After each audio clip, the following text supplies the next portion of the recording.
To fix red eyes in a portrait photo on Samsung Galaxy S25 Ultra, open Gallery app and then open the portrait photo that has red eyes.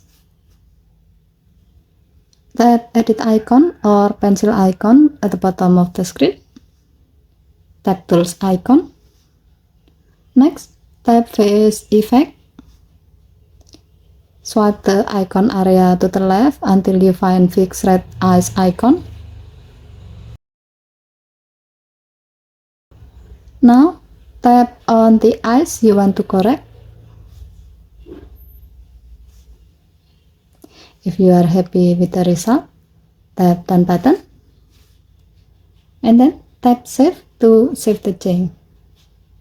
As you can see, a pop-up will appear to ask you whether you like to increase image resolution.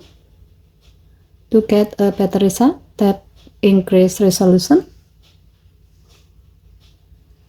So given to the function, by using the red eye correction tool under face effect, you can quickly bring back the natural look of the eyes in your portrait photo.